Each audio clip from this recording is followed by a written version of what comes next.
Computer Chronicles is brought to you by BigStar.com, with thousands of videos and DVDs for the whole family.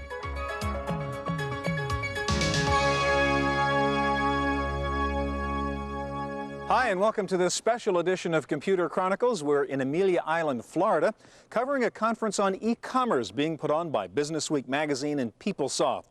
You know, if there's one area of the internet that's getting lots of attention as a potential moneymaker, it is e-commerce, online transactions, from airline tickets to groceries, from college courses to stocks. You can buy it all these days on the internet.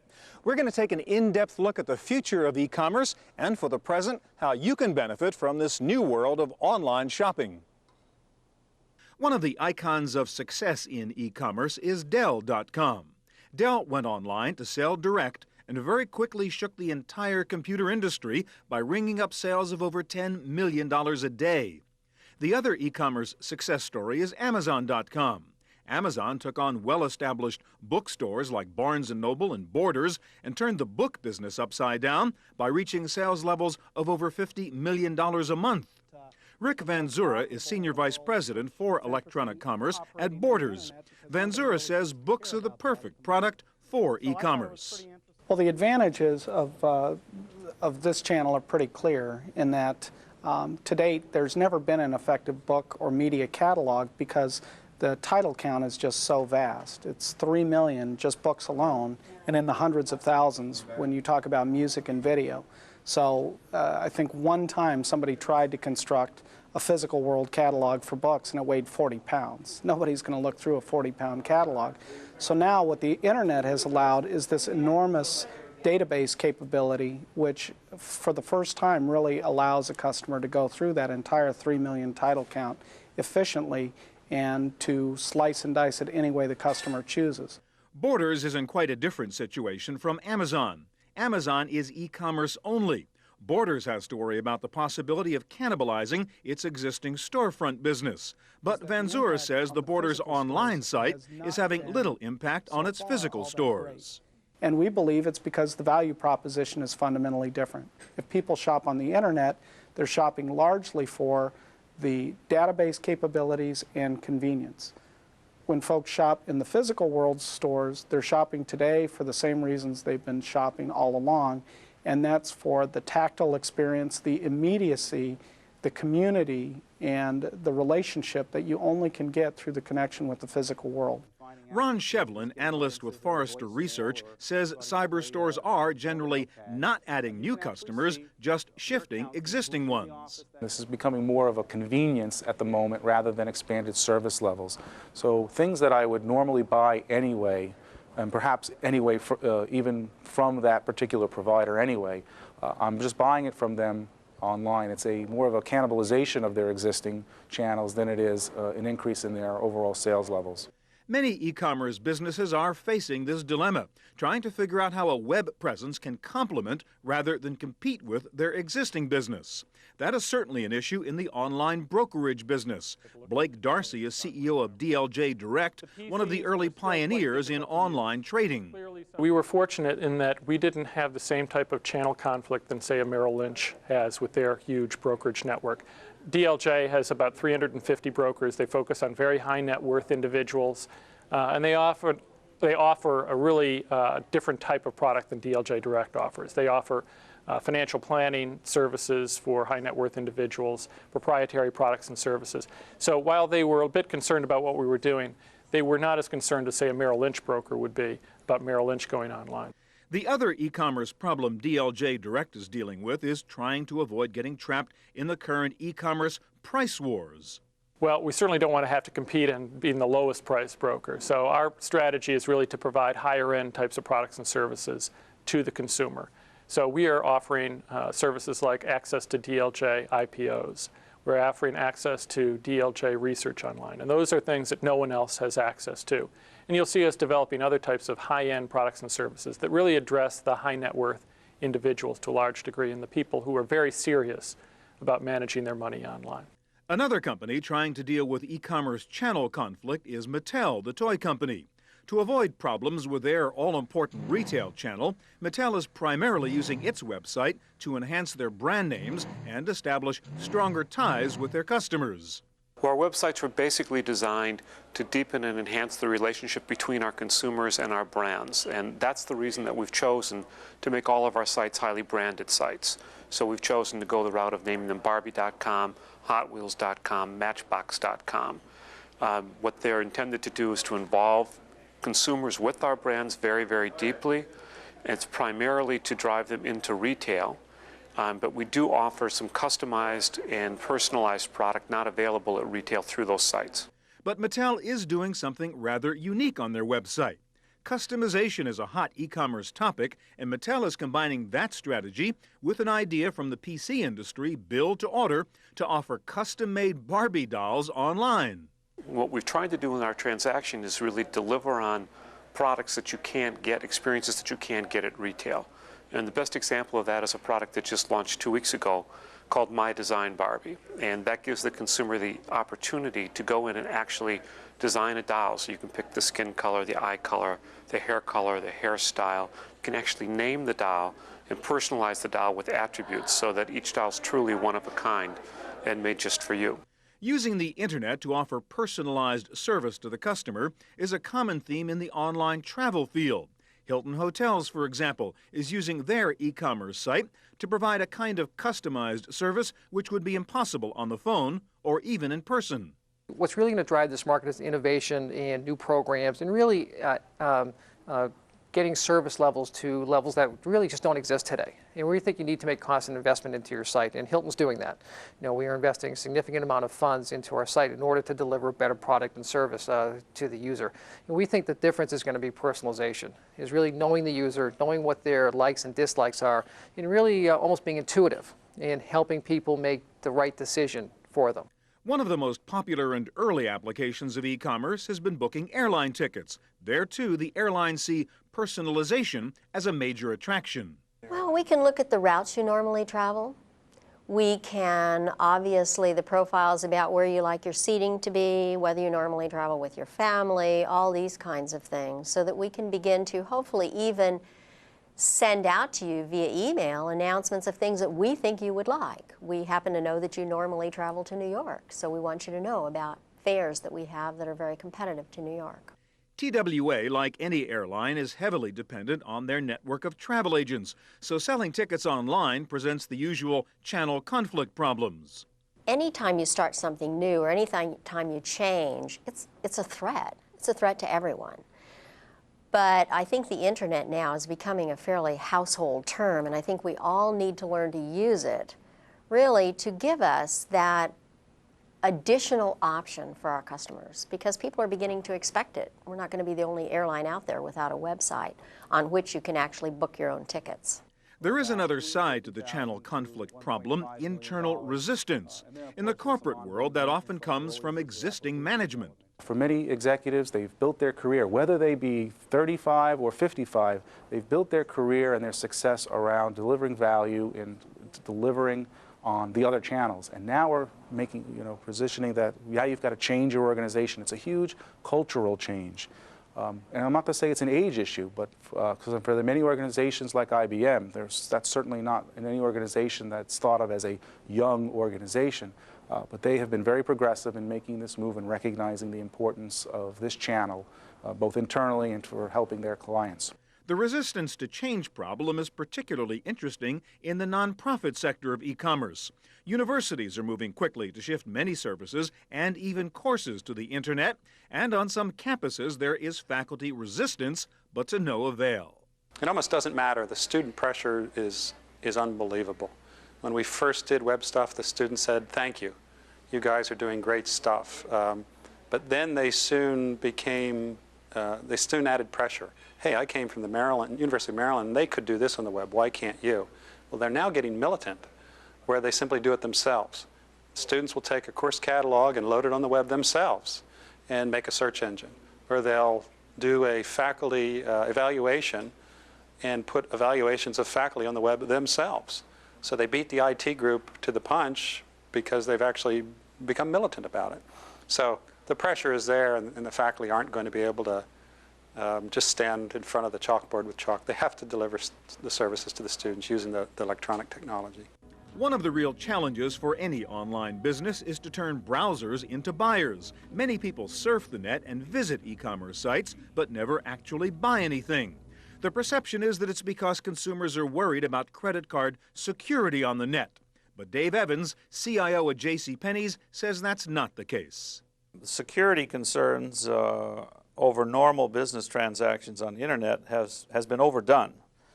And frankly, it's been overdone by the media. You know, a normal credit card transaction for a $90 customer order is pretty secure on the internet. No one is going to take the time and effort to do the decryption of that little credit card number. So I think consumers will become increasingly comfortable with the level of security that's required for their transactions. Of course, not all e-commerce sites see transactions as the sole purpose of a cyber store. At Hilton Hotels, they see value in simply building a stronger relationship with their customers. What we've found is that we've really opened a new source of dialogue, and we found that the number of customer contacts we get, via email, has increased dramatically. And first of all, we welcome the increased communication because where people may not want to pick up the phone, they now can send us in an email. And we find that it adds a lot of value because we get to respond, we get to know what their likes were, what their dislikes were. We get just as many compliments as we do suggestions. But I think that we're increasing the dialogue with our guests at a level we've never seen before. One of the big issues hovering over the whole e-business revolution is, can any online business really make money? Is price competition on the net so great that it will be difficult for any cyber store to survive? Blake Darcy of DLJ Direct says he was surprised by the fierce price competition on the web. Well, I think we probably never expected the degree of price competition we're seeing right now. The idea that people would be offering trades for less than $10 in some instances was something that we probably never would have envisioned. But it is the nature of this business that it's going to be very price competitive. It's very easy on the internet for people to compare prices, to go to sites where they will tell you exactly where the various brokers are in price points. So price competition is going to be there and it's going to be intense. I don't think anyone has to be the lowest price broker, but you have to stay within a range of reasonableness as far as the consumer is concerned. So price is going to continue to be a factor for online brokerage, as it will in any online business. I think that's going to be one of the key factors. One of the featured speakers at this e-business conference was the Motley Fool, the brothers David and Tom Gardner. Tom offered the view that even some of Wall Street's favorite e-commerce companies may have trouble surviving in the long term. One of the companies in the portfolio that David manages online is Amazon.com, and he'll be the first to say it's not clear whether Amazon is going to be a great success 10 years from now. We have our own beliefs about it, but the world can change dramatically. There are the spiders that go out across the web and look for the best price, and it may be that we just type in a book or a video or a CD and end up selecting the best price and getting it mailed to us within 3 or 4 days from whatever company will provide it, creating such a price war that no company can really profit from online retailing.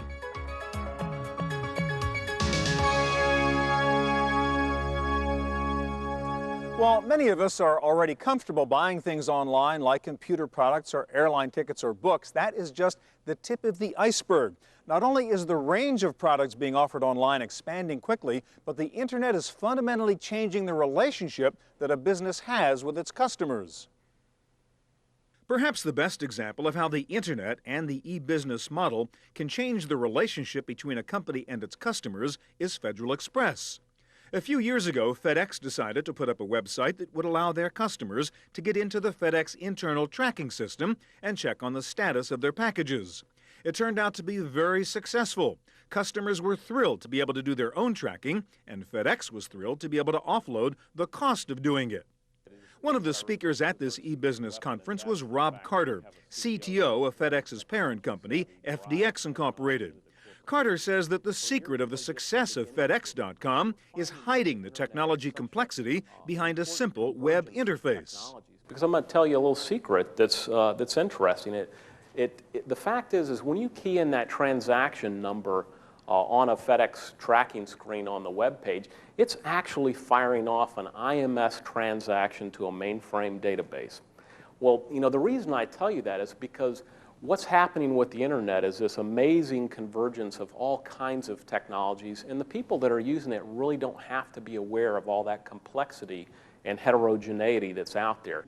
One of the main themes at this conference was the need to think beyond mere e-commerce and online shopping to integrating your e-commerce site into your entire enterprise computing system. At Domino's Pizza, that is a key issue, because while their website does serve customers, it is primarily designed to help franchisees. The real benefit is, in terms of process, is being able to take that front-end application that we've given to them and tie that into our back-end operations. You know, if we simply allow them to make a transaction, we print that transaction out and process it the old paper way, we're not really gaining anything. But if we're able to collect weekly sales information directly and electronically and begin consolidating weekly sales reports quicker, then we've saved a lot of time and saved a lot of effort, and that's the benefit to us.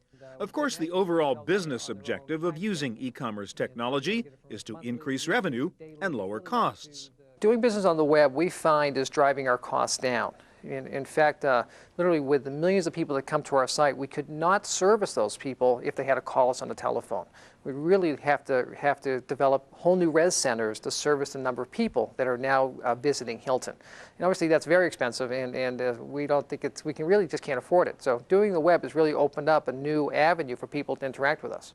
For online brokers, the ability to cut costs is critical due to the competitive pressures on price. You really have a way of lowering your costs dramatically. Doing trades electronically is probably 70% less expensive than it was doing it the traditional discount brokerage way, and that's 70% less expensive than doing it the traditional full service with a broker way. So it's really delivered on the aspect of cost savings. Despite all the apparent attractions of buying and selling products online, profit for most e-commerce sites is still elusive. But in the crazy world of e-commerce startups, turning a profit is not the only way to make money. There's a difference right now in our segment between being profitable and making money. Folks have made a lot of money so far, actually $7 billion in increased market capitalization for internet commerce players, even though the current forecast for this year is to lose $300 million. So it's been pretty clear that right now what the market is focused on is rewarding revenue growth, not rewarding any kind of demonstration of a profitable economic model. Now we think in the long run the market's going to require that, and so companies operating in our space are going to need to figure out what that model looks like. One of the problems e-commerce startups have is high expectation levels on the part of consumers with regard to price and with regard to service. Forrester analyst Ron Shevlin shared one telling anecdote with the attendees at this conference. One of my colleagues went to one of these music sites to purchase some CDs, and after a couple days had not received his order and went back to the website. There was a little, note of contact us here through this email address. So sent an email out to the address asking for some information about the status of his order. A couple days after that, he got an email response that basically said this: "Thank you very much for your email response. Unfortunately, due to the overwhelming number of emails that we've received, we cannot respond to your email right now. If you have further questions, please send us an email." One of the challenges for all companies is to develop the kind of email management systems that are needed to provide prompt and comprehensive responses to email inquiries. Many of us in the service end of the business have large customer service centers. We can handle 500,000 phone calls a day, never lose an order. But if we got 500 email messages tomorrow afternoon, we'd have a hard time managing those. So one of the things we're working on is develop an email work management process flow system that will allow us to keep track of those customer emails just as efficiently as we do a customer phone call today. The Forrester Research Group is predicting that the internet will fundamentally change the rules of business, evolving into a model they call dynamic trade. Ron Shevlin explained the three components of the concept. Number one is that the value of the services that a company provides will eclipse the overall value of the product and the product that they provide. So number one, services eclipse product. Number two, demand drives production. There'll be much less reliance on crystal ball forecasting and gazing out of what the demand will be based on our salespeople's best guesses. And companies will respond to demand as it's created through online ordering. And the third rule is that the pricing will match market conditions. Companies will adjust their prices based on the overall demand levels and based on many factors, things like inventory levels, things like what their competitors are doing real time, because they'll be monitoring that in real time, and third, even things like the weather. You will see perhaps soda machines changing the prices of the soda based on the overall temperature levels.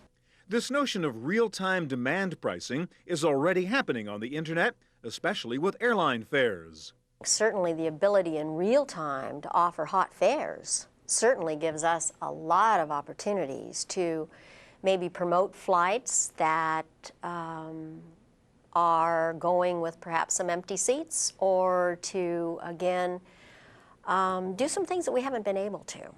It gives us that real-time communication with our customers. It's better than having an ad come out. It's better than waiting for something to come on the television. Besides the notion of dynamic trade, the other new concept coming out of e-commerce is that of the virtual business community. Mark Verschell is Vice President of e-business strategy at PeopleSoft. Amazon.com isn't about just buying a book. What you do is you look onto the site, and they have a whole community about buying books. And actually what you're doing is buying gifts. You might say, like I just went, and for my mom, I said I wanted to get her a gift certificate. So I went there, and it allows me to figure out what would be an appropriate thing for her, given her interests. And I talked to reviewers, everything. I got other people on there who were interested in these kinds of books. And ultimately I said, hey, this is a great thing, and this is what I wanted. And then I just efficiently bought the book. So the key thing is it's not about just being efficient. It's how do you enable people to be much more effective. Verschell likens PeopleSoft's e-business network to a portal, only instead of creating an online community based on social interests or hobbies, the e-biz portal is based on common business interests. And if you think of an e-business community, instead of a physical community, it's a community of interest.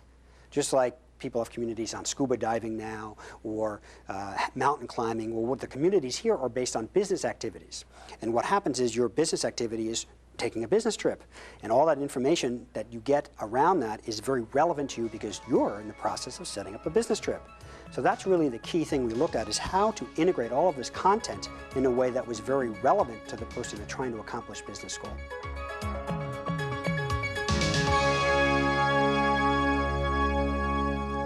The statistics on e-commerce are overwhelming. During 1998, online sales will total nearly $5 billion, an annual growth rate of more than 60%. Right now, more than 10 million people are regularly shopping online, and internet traffic continues to double every 100 days. So where is the world of e-commerce going? No one really knows, but if you're thinking of getting into it, you'd better have deep pockets. Blake Darcy says the days of the shoestring e-commerce startup are over, due in large part to the tremendous escalation in advertising and marketing costs. In marketing, the stakes have been raised considerably. In the old days, you could advertise online, which was fairly reasonably priced at that time, and hope to get enough people to click to your site and open an account. Now there's so much competition, you can't just hope to put up a button or a banner ad and get someone to click on it and come to your site. You're up against the other competitors with their buttons and banners, and they have to have a reason why they're going to press your button to come to your site, which means you have to create some brand awareness before they even see that button or they see that banner ad, which means you have to start advertising in more of the traditional ways of TV, radio, newspaper, and magazines. So with all the competition, the stakes have been raised to the point where you have to now spend, I think, $30 to $40 million just to have a seat at the table. But despite the high cost of entry, most of the attendees at this e-business conference said, just do it. The best advice that I could give someone is to get started, go fast, and try to have as many learning cycles as you can, and as many feedback cycles as you can. I think sometimes we overstudy these types of ventures, and obviously you have to keep your investment low, but you want to keep your investment low, your risk low, but move fast. But if you already operate a physical store, do you have to have an e-commerce site? My belief is no. And again, one of One of the issues, or one of the things that frankly makes me chuckle a little bit, is when you hear people now say, we've got to go online. And you ask the question, why? And it's, well, because the competition's there, or because it's the new thing. Well, that's not a reason to go online. The reason you should enter any business is because ultimately you see how it will be a viable economic model. The bottom line advice for anyone thinking of getting into e-business is, you better have a strong stomach. Companies have to accept that they're probably going to have to endure some financial pain if they really plan on being serious, because the market is not enforcing some sort of profit discipline right now. It's just pure revenue growth. Then the question is, over time, do you see an end game or a series of potential end games where the model is profitable? And that to me is the key. As a startup, going through the analysis of how competitive is this market already, what kind of distinct customer advantage can I provide that's not already present? In order to provide that customer advantage, what sort of resource commitment and time horizon is required, and do I have either the stomach or the capacity to take that on? To reinforce that point, Tom Gardner of The Motley Fool told the attendees at this conference the story of KTEL Online. KTEL decided that earlier this year, it too was an internet business. And so it announced that it was going online, I believe in March of this year. Its stock at the time was trading at about $3 a share. It was another one of those wonderful penny stocks, low-grade promotional companies. And within 6 weeks, the stock had gone from 3 to 40. And then within about 6 weeks, it had gone from 40 to about 3. And, not to be outdone, Tom's brother David shared this fanciful story of the logic behind today's internet startups. I was actually flipping through the New York Times a year or so ago, and I came across this cartoon, and I thought it was so effective that I needed to share it with you, because I think it sort of represents our own experience. How to form your very own Silicon Valley startup. It was entitled, Step 1, go to Menlo Park, find a tree. Step 2, shake the tree, a venture capitalist will fall out. Step 3, before the venture capitalist regains his wits, recite the following incantation. Internet, electronic commerce, distributed enterprise-enabled applications, Java. Step 4, the venture capitalist will give you $4 million. Step 5, in 18 months, go public. Step 6, after you receive your check, go back to Menlo Park, find a tree. Step 7, climb it, wait. For the Computer Chronicles, I'm Stuart Chaffee at the PeopleSoft eBusiness Conference in Amelia Island, Florida. The Computer Chronicles is brought to you by BigStar.com, with thousands of videos and DVDs for the whole family.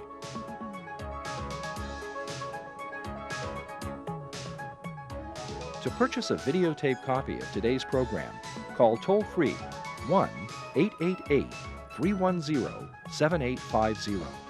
Please specify the show number and the topic. Next week on the Computer Chronicles, 3D graphics. We'll show you the difference a 3D accelerator card can make on your computer. You'll find out how to use 3D objects in presentations, ads, or web pages. We'll show you a great new 3D modeling tool called Poser 3. And want to know how they do all those cool 3D effects in TV commercials? We'll show you the software. Plus a look behind the scenes at PDI, the computer animation shop that made the movie Ants. And my pick of the week, a webcam that doesn't require the web. It's all coming up next week on the Computer Chronicles.